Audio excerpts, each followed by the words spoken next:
Bienvenue dans ce tout premier épisode d'Africa's Bright. Marhaba, bienvenue à Marrakech pour ce nouvel épisode d'Africa's Bright. Aqaba, bienvenue à Abidjan, capitale de la Côte d'Ivoire, ville lumière par excellence qui brille, de tourner le troisième épisode d'Africa's Bright.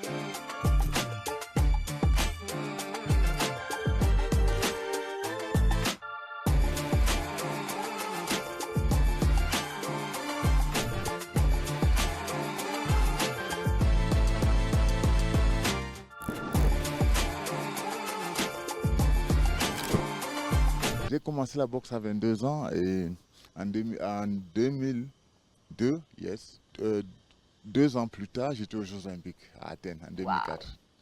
Du coup, pour une anecdote, j'ai gagné le championnat d'Afrique centrale et c'était mon premier combat international et ça s'est passé au stade ici à Kigali.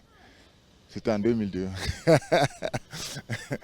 C'était ici à Kigali en 2002 et à partir de là, toute mon équipe, mon coach à l'époque m'a dit oui Carlos, tu sais, tu es doué dans ce que tu fais parce qu'au début pour moi c'était comme un jeu, j'étais pas trop sérieux quoi.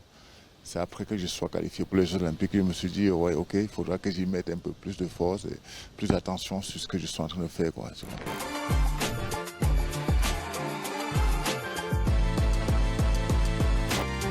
Et je trouve que le continent africain vibre de créativité et à l'échelle d'un boutique-hôtel, on peut faire ce qu'on veut pour être connecté à la culture du pays.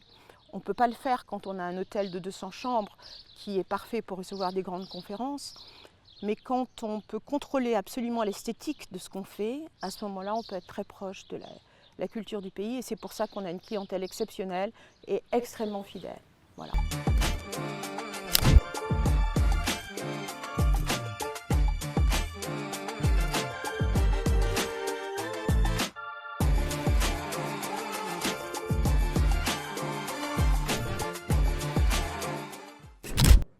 L'histoire est simple. J'étais effectivement cadre dans une multinationale où je travaillais et tout, mais issue d'une région assez pauvre, placée comme l'une des régions les plus pauvres de la Côte d'Ivoire. J'ai grandi avec cet esprit, avec la fougue de pouvoir réussir, qui va développer notre région. Comment nous allons sortir de cette situation? Je ne peux pas appartenir à cette région et dire que c'est la région la plus pauvre de la Côte d'Ivoire. Donc l'aventure a commencé là-bas.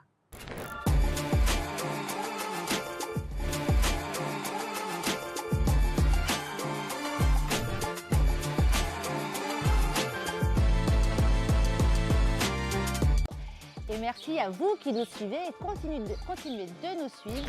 Et retrouvez très bientôt dans une autre ville africaine. Continuez à briller et à faire briller l'Afrique.